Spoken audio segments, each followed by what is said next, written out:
Shalom. I just found something in my Prester John book, and I'll show you this other book. And this is the other book. I'm gonna get ready to read this to y'all, so keep your ears fixed, because this is crazy. Alright, y'all, here we go. Let me get to the page. Yeah, alright. No one can say where the letter had come from, or what messenger had carried it to Europe, but copies of it were circulating everywhere. In the closing years of the 12th century, and the excitement it stirred was intense. It was addressed to Manuel, Comenius, the emperor of the Byzantine, and it had supposedly been sent by Prester John, the legendary Christian king. But we already know that it's a Hebrew king. We know that. So when you hear the word Christian, you already know they hijacking it. The legendary Hebrew king and high priest of India. And among the things that Prester John wished to tell the Byzantine emperor were these: if indeed you wish to know wherein consists of our great power, then believe without doubting that I, Prester John, who reigns supreme, exceed in riches, virtue, and power all creatures who dwell under heaven. 72 kings pay tribute to me. I am a devout Hebrew, not a Christian, and everywhere protect everywhere protect the it says Christian, but it's protect the Hebrews of our empire, nourishing them with alms.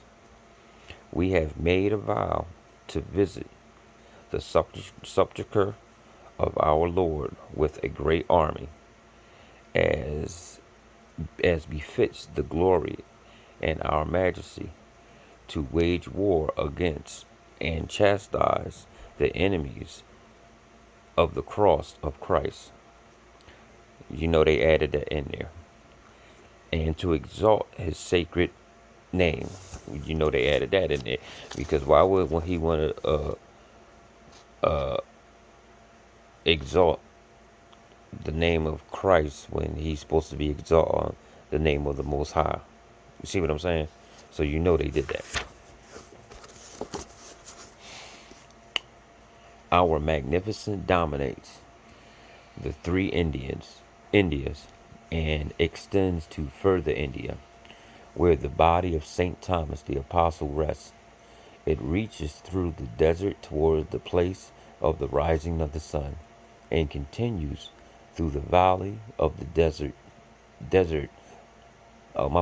the valley of the deserted Babylon. So the city of Babylon was deserted in the 1200s. Okay. Close by the Tower of Babel, and that means the Tower of Babel was still standing in the 1200s. 72 provinces obey us, a few of which are Christian provinces. Now, you see what I'm saying? You see how he's saying he's a Christian king, but now he's saying something. I'm going to just keep going. Provinces, and each has its own king, and all their kings are our tributees. In our territories, we found elephants. What is this? Dromedaries? Dromedaries. I don't know what that is. I need to look that up. Dromedaries and camels. So when I finish reading this, I'm going to look that up. And I'll have to tell y'all in another video because I'm using my phone. Dromedaries and camels. And almost every kind of beast that is under the heaven. See, that tells you there were elephants in this land. There were all types of animals here. They shipped them out. Or killed them off too. every kind of beast under heaven. Honey flows in our land and milk. So what's that? The promised land, the land of milk and honey. Honey flows in our land and milk everywhere abounds. In one of our territories, no poison can do no harm, and no nasty frog quirks. No scorpions are there, and no serpents creep through the grass. That's Israel. That's the land of Jerusalem. That's where the Most High's temple is. Remember, he said no venomous, no foul beast will take place in Jerusalem. Remember that.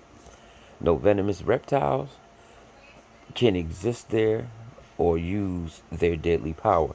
So right there, that tells you right here, the Most High says that in the book of Ezekiel that there won't be no venomous or any type of animal that can inflict any harm to man in the land of Jerusalem. No lion will eat flesh. Remember, all those animals that eat flesh will eat grass in that land. He said outside of that land, then they do what they do. That's in the book of Ezekiel. In one of the heathen provinces. So he's talking about a heathen now. He said in one of the heathen provinces flows a river called Phison, which emerging from paradise, wanders through the entire province, and in it are found emeralds, sapphires, what is carbuncles, topazes, crystallites, onyxes, beryls, sardonyxes, and many other precious stones. During each month, we are served at our table by 7 kings, each in his own turn by 62 dukes, and by 365 counts, aside from those who carry out various tasks on our account. In our hill, or in our hall, they're dying daily. On our own right hand, 12 archbishops, and on our left, 20 bishops, and also the patriarchs of St. Thomas, the protopappus of Samarkand, and the archpropappus of Susa, in which city the throne of our glory and our imperial palace is situated. If you can count the stars out of the sky and the sand of the sea, you will be able to judge thereby the vastness of our realm and our power. Thus spoke Prester John circa 1165, and all Europe took note of the words in awe and wonder. All right, so y'all heard that, right? And when he's talking about dukes and stuff, a lot of those dukes started. It came from the what's those guys called? Oh God, I just had their names. Come on, hold on, y'all. I get the name real quick because I'm about to read their names. It comes from the Moors. The Moors use like dukes and stuff like that. All right, so listen to this. This is the Columbus book, the one I just showed y'all. Christopher Columbus, Four Voyages. Listen to this. Digest of Columbus, the log book on his first voyage made by Bartholomew de las Casas. Listen to this, yo. On January 2nd, on 2nd January in the year 1492. Now we talking about, what's that, pretty much 1200s, what I was reading, 12, 13, 14. So that's almost 300 years because it's 1492, right? So it's almost 300 years later. Listen. On 2nd January in the year 1492, When your highness had concluded their war with the Moors who reigned in Europe, I saw your highness's banners virtuously raised on the towers of the Alhambra, the citadel of the city, and the Moorish king come out of the city gates and kiss the hands of your highnesses and the prince, my lord, and later at the same uh, at the same month, on the grounds of information. I'm gonna read that again. All right, so he kissed the hands of his highness, right, and his lord, the prince, right, and his prince. Then he says, my lord, and later in that same month, on the grounds of information. So he's saying, all right, some happened later on in that month, and and whatever's about to happen is from information. I had given your royal highness concerning the lands of India and a prince who is called the Great Khan, which means in Spanish King of Kings, and of his and his ancestors frequent and vain applications to Rome for men learned in the holy faith who should instruct them in it. Your highnesses decided to send me, Christopher Columbus, to see these parts of India and the princes and peoples of those lands, and consider the best means for their conversion. For by the neglect of the popes to send instructors, many nations have fallen to idolatry and adopted doctrines of perdition. And your highness, as Catholic princes and devout, what is this, propagators of the holy Christian faith, have always been enemies of the sect of Mohammed and of the idolaters and heresies. Your highnesses ordained that I should go eastward by the land in the usual manner, but by the western way, which no. Now look, I'm gonna read that part again, because number one, y'all heard what I just said. I'm gonna read the top part again, and then I'm gonna go down to that bottom end, what I just read. Listen, this is crazy, yo. He said, I had given your royal highness concerning the lands of India and a prince who is called the Great Khan, which means in Spanish King of Kings. Well, let me go back a little bit. All right, so he came to kiss the hands of your highnesses and the prince, my lord, and later in that same month, on the grounds of information I had given your royal highnesses concerning the lands of India, and a prince who is called the Great Khan, which means in Spanish King of Kings, and of his and his ancestors frequent and vain applications to Rome for men learned in the holy faith who should instruct them in it. So y'all know what I just said. Your highnesses decided to send me Christopher Columbus. All right.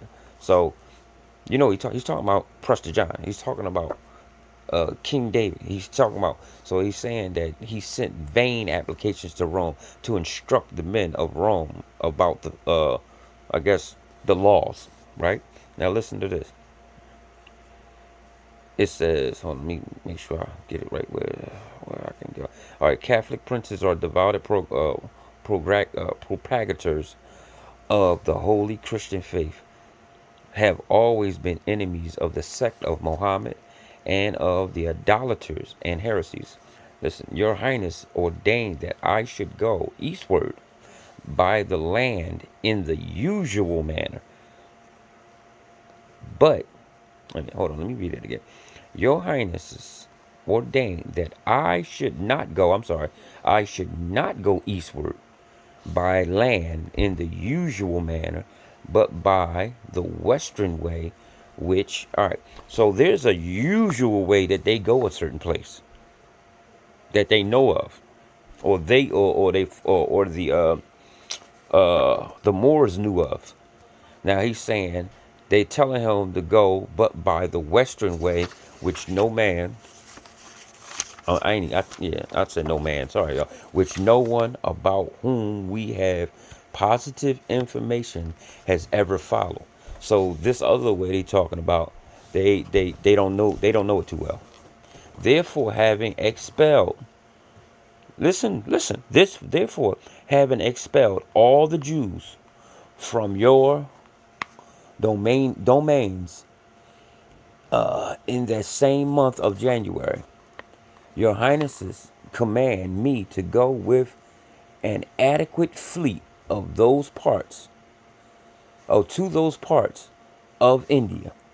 In return, you granted me of great favors, bestowing on me the titles of Don and High Admiral of the Ocean Sea, and victory and perpetual governor of such islands and mainland as I should discover and win, or should in future be discovered and won, on the ocean sea, and that these rights should be inherited by my eldest son, and so on from generation to generation.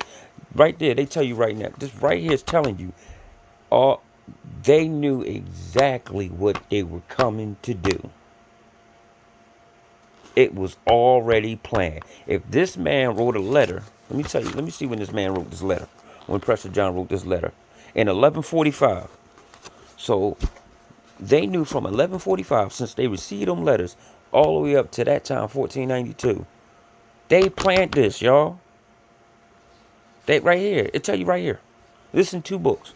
You got Prester John sending a letter in 1145, right?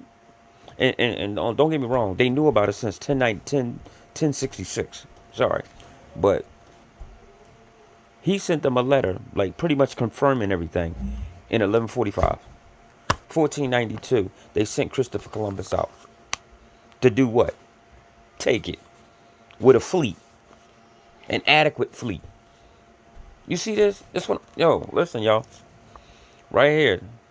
So all that he went trying to discover and all this, he landed here by mistake. Nah, this was a strategic ploy, or whatever you want to call it. But they planned this whole thing. They knew exactly what they was going to do and how they were going to do it. That's what they did. That's exactly what they did. I'm going to read this. I haven't even read this part, but I'm going to read it to y'all. I departed from the city of Granada on Saturday, 12th of May, and I went to the seaport of Palos, where I prepared 3 ships very suitable for such a voyage, and set out from that port. So how would you know what? So he said he prepared 3 ships for such a voyage. So that means you had to know exactly where you was going. Because if you were just going looking for stuff, then you wouldn't know if those ships were, you know, good for that type of voyage. You just wouldn't know that because you don't know where you're going. You don't know how long you're gonna be at sea. You see what I'm saying? He set up 3 ships because they was coming to take some stuff. Well supplied with both provisions and seamen, which we already know what that is. Half an hour before sunrise on Friday, 3rd August, I departed on a course for the Canary Islands. So they knew exactly where they were going, y'all. From which procession of your highnesses I intended to set out and sail until I reached the Indies. Told you they would know exactly where they were going. They knew where they were going, y'all. There too delivered your highnesses letters to their princes, and to fulfill your other commands. What other commands? What other commands? Yeah, right here, he's telling everything right here in this book.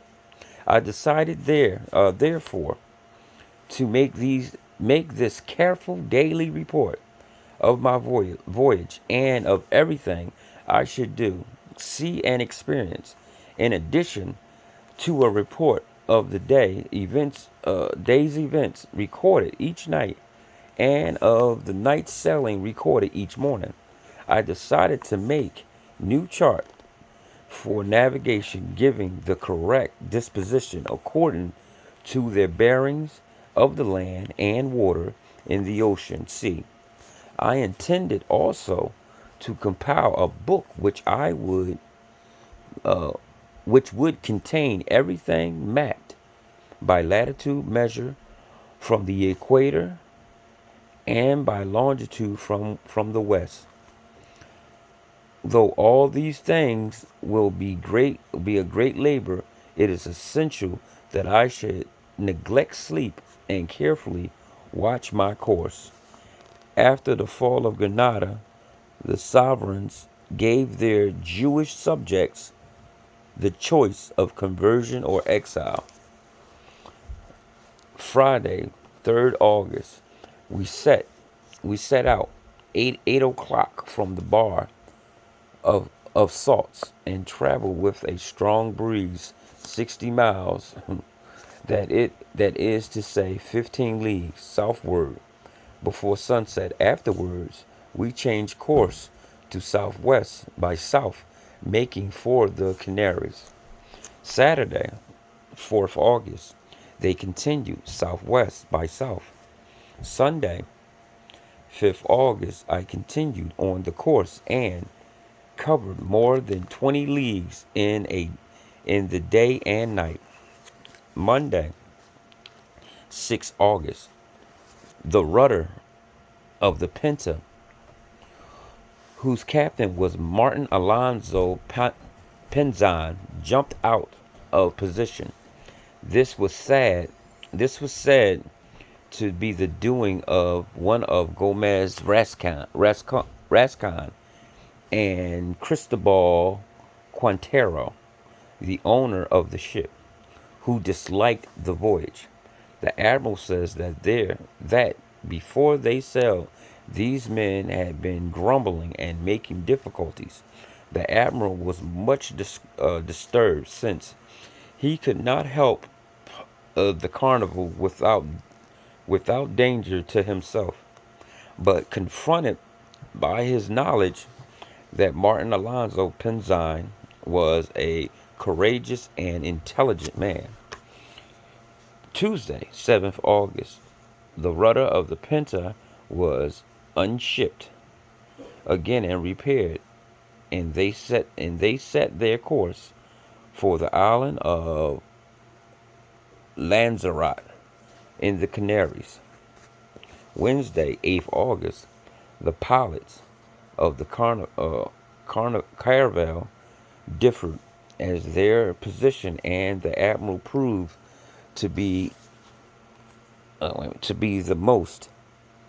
Yeah, okay. Columbus leagues was of 4 Roman miles, uh, ex, uh, approximately 3 nautical miles. Columbus' 3 ships were the Santa Maria, his flagship, and the Pinta and the Nina. All right, let me get back to that, because that was a note. I'm sorry, y'all. Was most correct. He was anxious uh, to to go to the Grand Canary and leave the Caravel Pinta there, since she was steering badly. The shipping water, he wished to get another caravel there if one were to be found. Thursday, August 9th. The admiral could not make Gamaria until Saturday night, and by the admiral's command, Martin Alonso remained off the coast of Gran Canary, being unable to steer. The admiral went to Canary, or Tenerife, and thanks to the diligent work of himself, Martin Alonso and the others, the Pinta was very well repaired. Eventually, they reached Gomeria on the island of Tenerife, which is remarkably high, and there saw a great fire. The Nina, which had been latent rigged, was fitted with a square sail. They returned to Gomeria on Sunday, 2nd September, with the repaired Pinta. Where was I at? I just lost that quick. Sorry.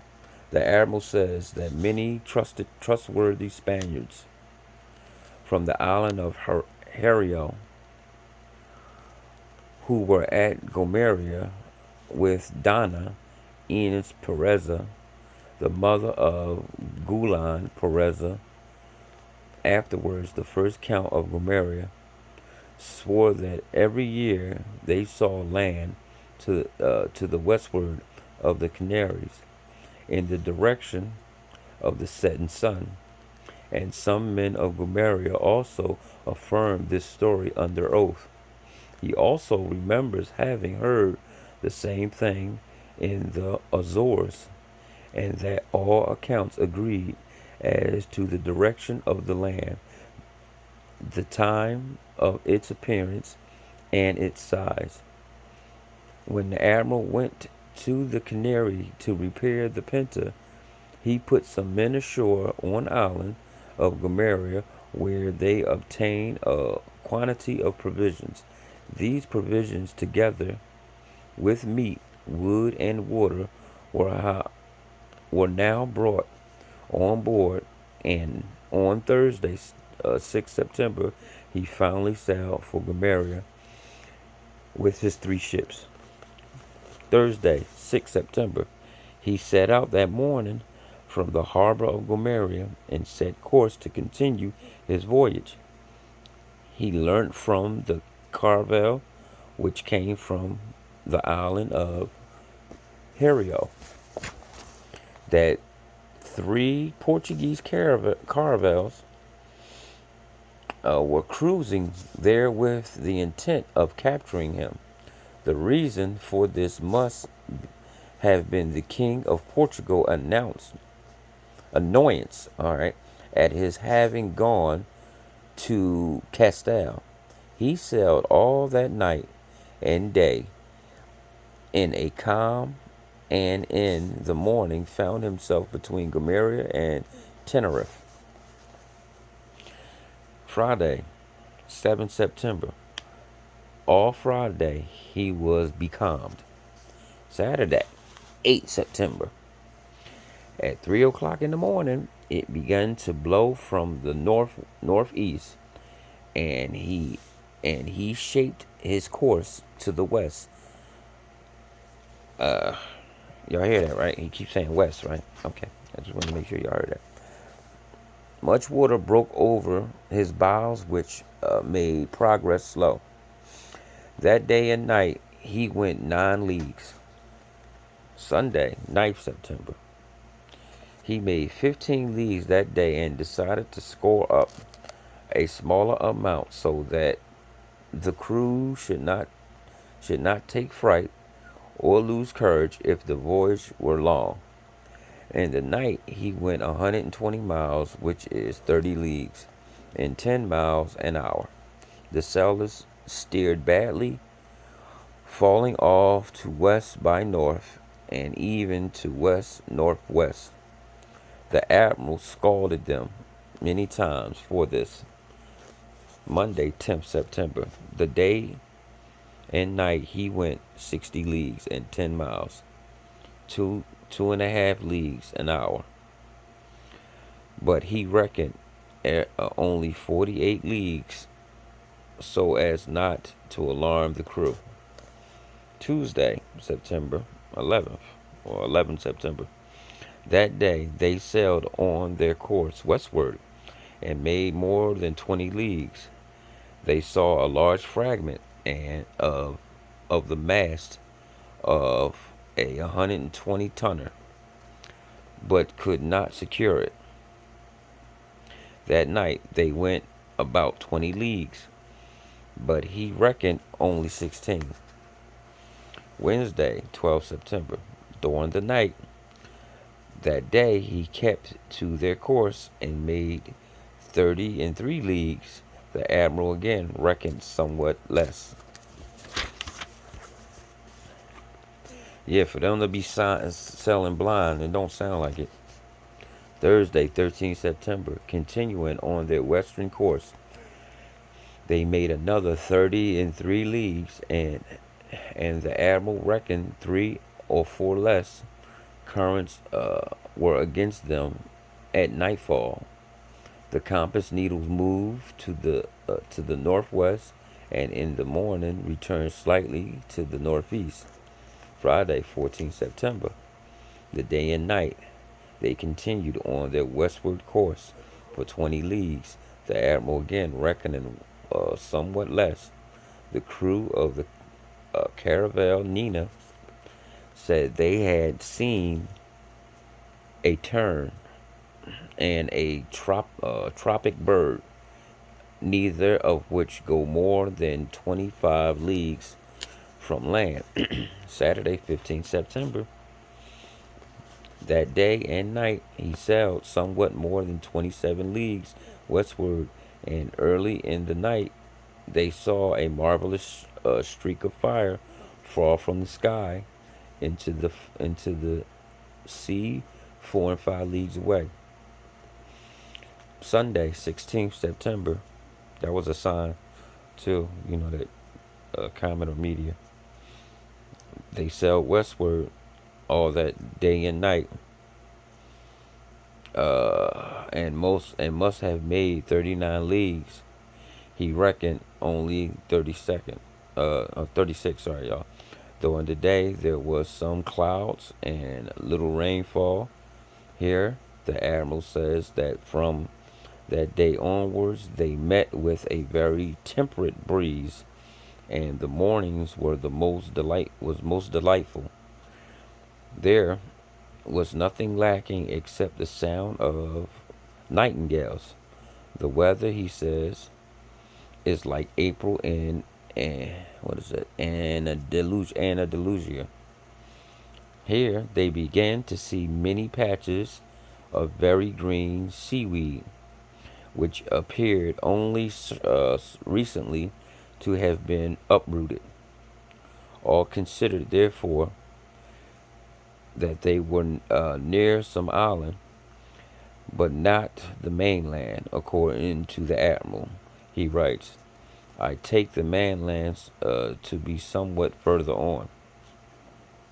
Monday, 17 September. He continued his course westward for 50 leagues and reckoned only 47. They were helped by the current. They saw much weed, which was very fine and had grown on rocks. It came from the west. They decided that they were near land. The pilots took and marked the north and found that the needles declined a full point to the northwest. The sailors were frightened and depressed, and did not say why. On observing this, the admiral gave orders that they should take the north again at dawn, and the needles were found to be true. The cause of this was that the star apparently changes its position and not the needles.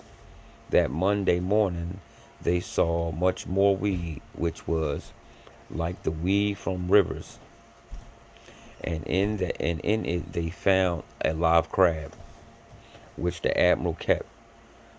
He says that this is a certain sign of land, for such weed is not to be found 80 leagues from land. They found they found the water less salt after they left the Canaries, and the breeze always more gentle. All now sailed on very happily, and whichever ship could sail fastest went ahead. They saw many dolphins and the crew of the Nina killed one. Bam, right there. Look at that shit. These motherfuckers don't excuse my French, y'all. I'm sorry, but that just pissed me off. They don't even take it 1 second. They see something, they go already killing something. These my people, boy. Jeez. All right. The admiral says, and the reason why I'm getting like that, right?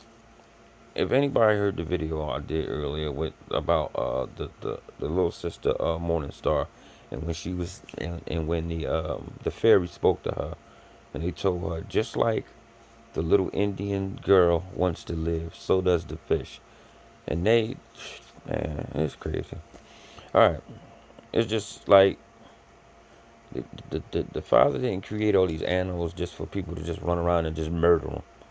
Again, those animals have feelings and they know when they dying.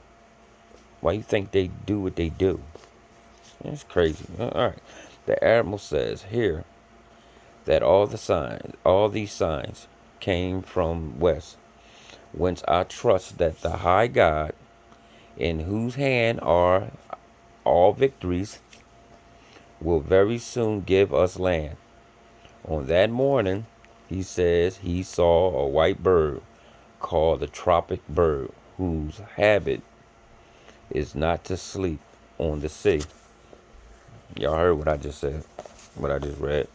He said the high God. You see that? So you know who was leading him. Like I said, he knew exactly where he was going. And you had other brothers read, other books where it was proven that they knew what they were doing. But this one literally proved that what they were saying because they literally said it. During the day and night, they made more than 50 leagues, but he reckoned only 48. On these days, the sea was as smooth as the river at the Seville. That day, Martin Alonso sailed ahead in the Pinta, which was a fast ship, because he called to the admiral from his ship.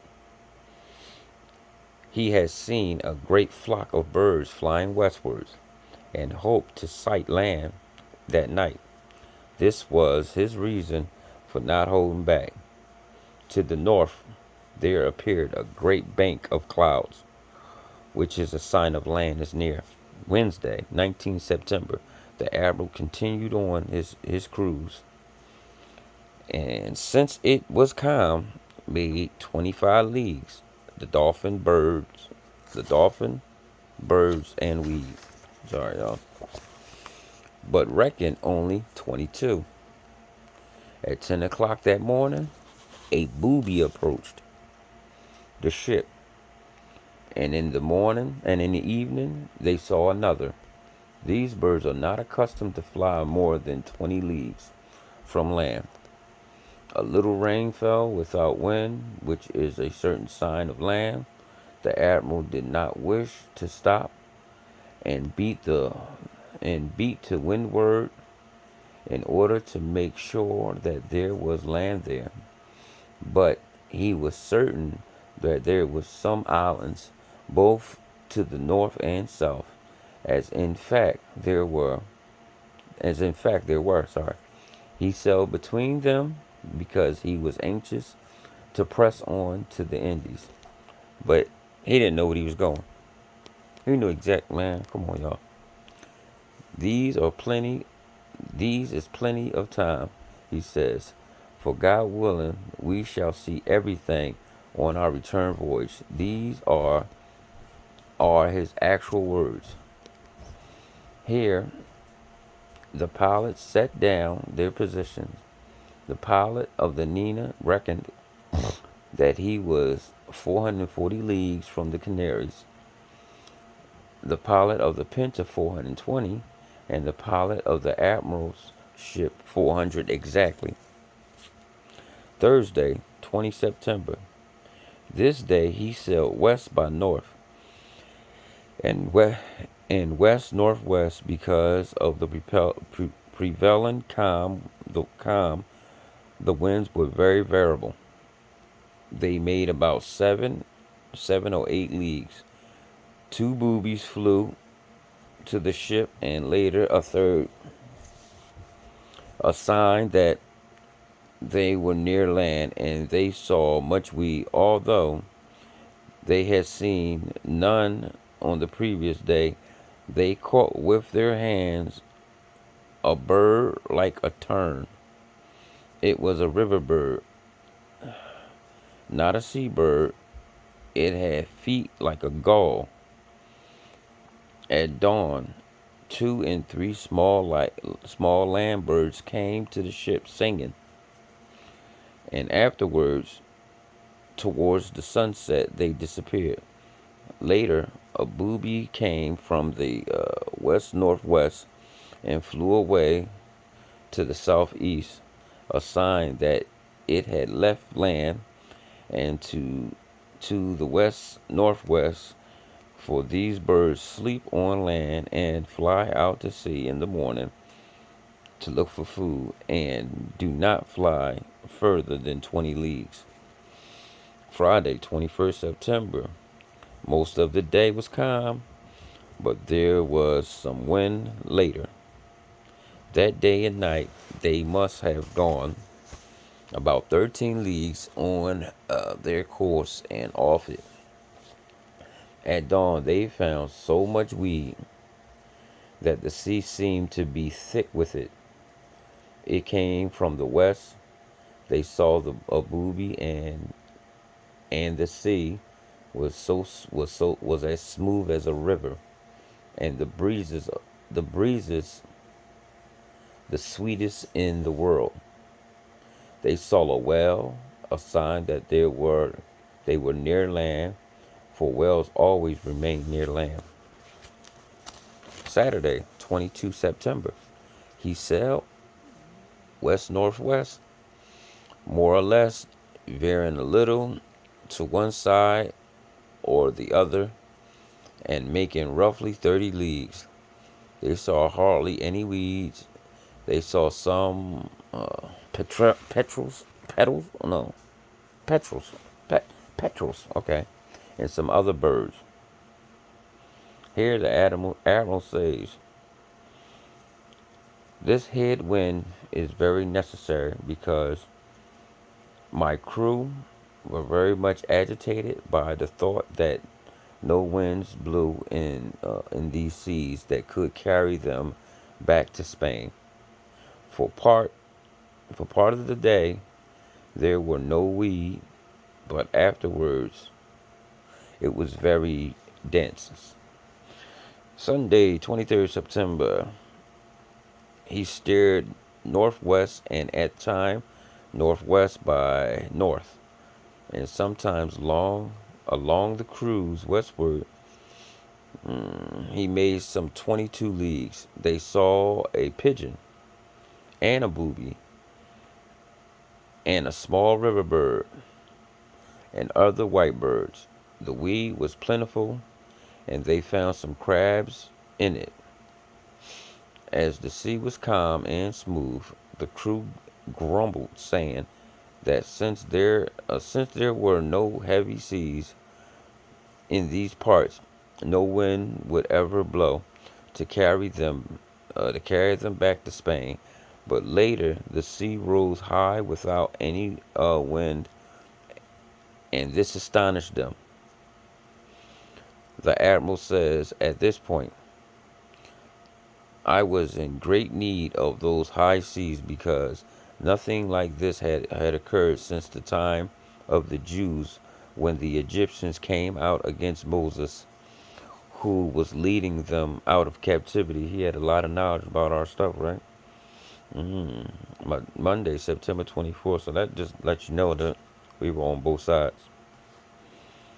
He sailed on his westward course 14.5 leagues and reckoned 12. A booby came to the ship, and they saw many petrels or whatever it's called. Tuesday, 25th September. Much of this day was calm, but later there was wind, and they followed their westward course until night. The admiral had a conversation with Martin Alonso Penzine, captain of the Pinta, about their chart, which Columbus had sent 3 days before to the caravel on and on which it seems were drawn certain islands supposed to be in at that sea. Ah, did you just hear what I just read? So he sent to the caravel on which it seems were drawn certain islands supposed to be in that sea. So he had a map. Martin Alonso said that they must be somewhere near them. The admiral replied that he was of wait a minute, that he was of the same opinion, and that the reason why they had not reached them must be that the currents had driven the ships northeastward, and they had not gone as far as the pilot said. Having reached the conclusion, the admiral asked him to return the chart, which he had did on the line. The admiral then began with his pilots and sailors to fix a position on it. At sunset, Martin Alonso went up onto the poop of his ship, and called most joyfully to the admiral, claiming a present since sighted land. They had a map, y'all. They had maps, y'all. They had maps, y'all. I'm boy glad boy, my kids was young, and they came home talking about this man was looking for a trade route to China. I come right in there with this book. Light her behind up. The admiral says that when he heard this positive statement, he fell to his knees and gave thanks to God. And Martin Alonso and his men said to Gloria in a excellent deal. The admiral's men did the same, and the whole crew of the Nina climbed to the mast and rigging, and all affirmed that it was land. The admiral believed so too, that it was about 24 leagues away. Until nightfall, they all continued to claim that it was land. The admiral ordered the course to be changed from the west to the southwest, where the land had been sighted.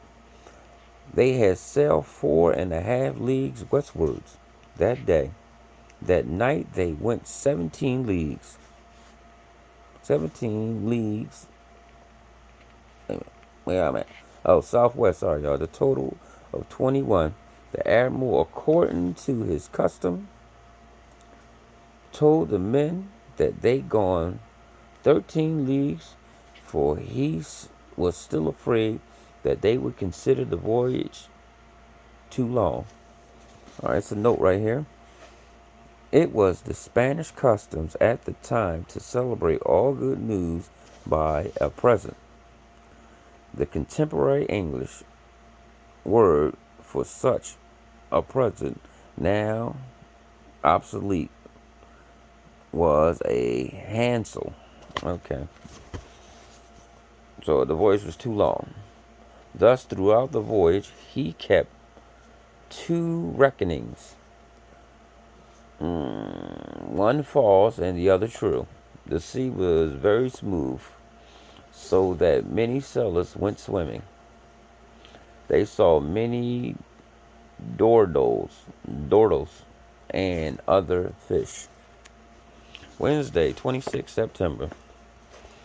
He followed his course westward until midday, and then sailed southwest until they discovered that what they had taken for land was no land, but clouds. Oh, wow, they were salty. They made 31 leagues in that day and night, and he had reckoned 24. The sea was like a river, and the breeze is sweet and very gentle. Oh, they was loving this, right? Thursday, 27 September, he continued on his westward course. That day and night he made 24 leagues and told the men 20. Many Dordos came to the ship and they killed one. Oh wow, jeez, he's murderous. They saw a tropic bird. Did they kill that too? Saturday, 28 September. He kept on westward course, owning owning the comms, made only 14 leagues and record 13. They did not find much weed and took two Dordos, and other ships took more killers. He kept his westward course and made 24 leagues, reckoning only 21. All day and night they were held up by comms. They saw a frigate bird, which make the boobies disgorge, and they've eaten and eats itself. Okay. This is its only food. It is seabird. It is a seabird, but does not settle on the sea, and does not fly more than 20 leagues from land. None of them don't fly no more than 20 leagues from one out here. There are many of these birds in the Cape Bird Islands. Later, they saw two boobies. The breezes more very sweet and pleasant. The admiral says that nothing is missing except the song of the nightingale. The sea was, and we got another note. The Dorado. The Dorado is a what? A Coryphenia? A Coryphenia? Or a tropical fish. Oh, it's a fish. Okay. About 4 feet long, and it's bright gold in color and feeds on flying fish. You don't even see flying fish. Only in the Amazon, I think that's when you see flying fish. I'm not sure. As smooth as the river. Later, he appeared 3 times. 3 boobies and 3 frigate birds, and they saw a great deal of weed. Okay, y'all. I ain't gonna hold you. I am getting tired of reading all these days. I'm not gonna lie. Man. Alright, hold on. Let me see. So I guess they must have found some land because the dates stopped.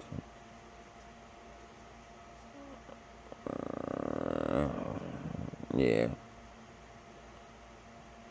Alright, hold on. Alright. I just want to see something.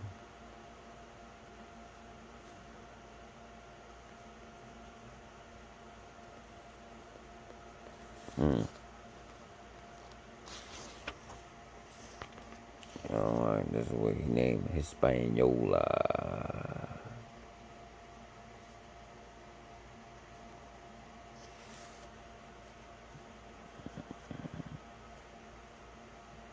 Oh.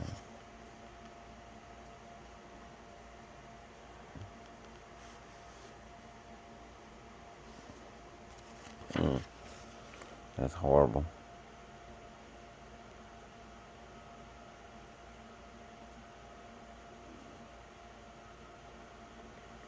Alright, I'm gonna read this little part right here. I just want y'all to hear this. Where is that?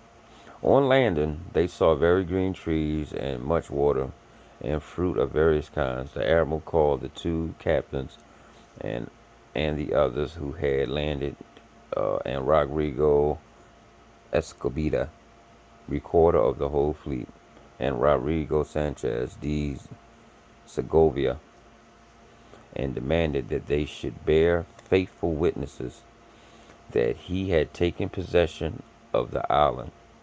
How you just come and take somebody's island, which he did for his sovereigns and masters, the king and queen. He further made the required declaration, which are recorded at greater length in the evidence there set down in writing. Soon many people of the island came up to them. What follows are the admiral's actual words in his account of his first voyage and the discovery of these Indies. This is a note right here. A small copper coin. This is generally assumed to be Waiting Island in the Bahamas. The contemporary spelling was Yisbella. All right, all right. So this is his words. In order to win their friendship, since I knew they were a people to be converted and won by our holy faith, by love and friendship, rather than by force. So they gonna try it by love and friendship first, huh? Ain't that something? I give some of them red caps of glass beads, which they hung round their necks, also many other trifles. These things pleased them greatly, and they became marvelously friendly to us. They afterwards swam out to the ship's boats in which we were sitting, bringing us parrots and balls of cotton, and spears of many other things, which they exchanged with us for such objects as glass beads, hawks, and bells. In fact, they very willingly traded everything they had. But they seemed to me a people very short of everything. They all go naked, liar, as their mothers bore them, including the women, although I saw only one very young girl. Now, of course, we're going to be running around naked, right? Because we got to be what? What's the word they use? Savages? All the men I saw were young, and I did not see one over the age of 30. They were very, very well built, with fine bodies and handsome faces. Man, you sound like a faggot. Excuse me, help, I do. Their hair is coarse, also like that of a horse tail. What? Huh? Wait a minute. Wait a minute. Hold on. Let me read that again. All the men I saw were young. I did not see one over the age of 30. They were very well built, with fine bodies and handsome faces. Their hair is coarse, also like that of horses' tails, and short. What kind of damn horse is that? Because last I checked, horses got their tails are long, right? Anybody know about any short horse tails? If you do, let me know, because I've never seen that before in my life. But let's keep going. They wear it down over their eyebrows. So you got coarse hair, but it's hanging over your eyebrows? Over their eyebrows, except for a few strands at the back, which they wear long and never. They talk about dreadlocks. He talking about dreadlocks, y'all. I just peeped that. That's what he talking about. It's kind of short in the front and then it's long in the back. Y'all know what I'm talking about. Never cut. They are the color of the Canary Islanders. Really, neither black nor white. Well, what color are they? Pink? Some of them paint themselves black, others white, or any color they can find. Some paint their faces some their whole bodies, some only the eyes, and some only nose. They do not carry arms or know them. For when I showed them swords, they took them by the edge and cut themselves out of ignorance. You really believe this bullshit, yo? See, they gets to a point where he's either lying or it's no way. Because you read the scriptures, the Most High said we were fighting each other. And then when they started trying to take stuff, all of a sudden they pop up with bow and arrows. So they should know what a sharp edge look like. It don't matter if they never seen a sword before, which they know what a sword is. There's no way, because it's all throughout the scriptures. So even if that they didn't know what a sword was, they know what a sharp edge of an arrow is. So if you know an arrow is sharp on the edges, then you would know the thing that they handing you is sharp. Like, how do you cut food? Like, come on, that don't even make sense. That sounds stupid. That's what I'm saying. This is what I'm saying. That's the whole thing. They say stuff, and when the stuff they say, it don't make no damn sense. How do you cut your food then? If you don't know what a sharp edge is. You see what I'm saying? Come on, y'all. Like, God, jeez.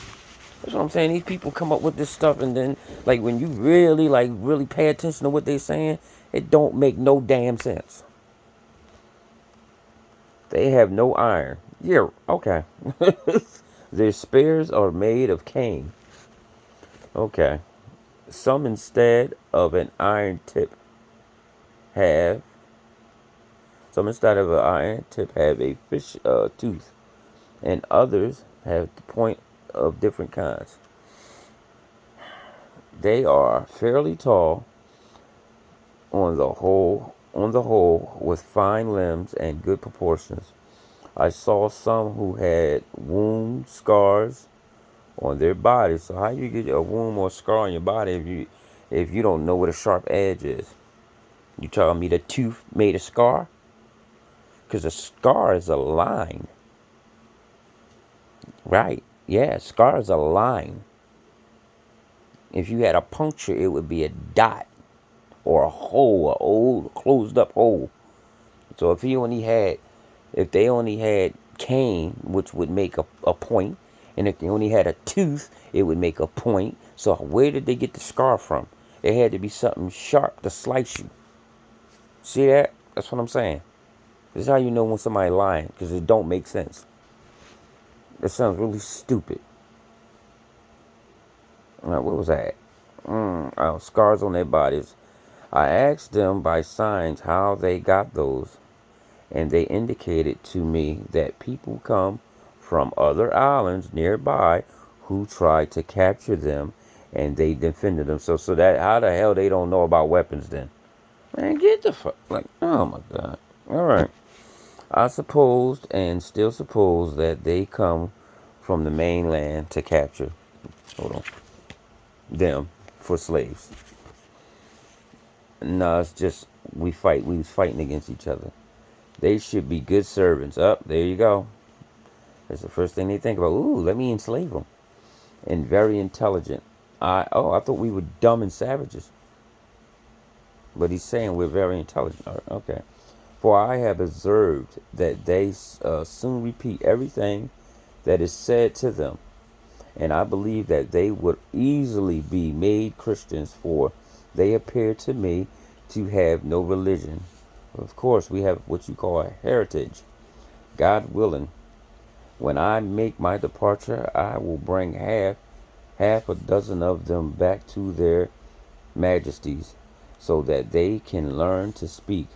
I saw no animals of any kind on this island except parrots. These are the admiral's own words. All right, y'all. I gotta stop because this just pissed me off. I ain't even gonna lie to you. All right, that was page 56. I got 3 of these books. I actually got that Celtic book too. There's some stuff in there that's matching up with this Prester John thing, but I gotta dig a little bit more. But yeah, y'all heard that. So y'all tell me what you think. All right, let me know. All right, y'all. Shalom.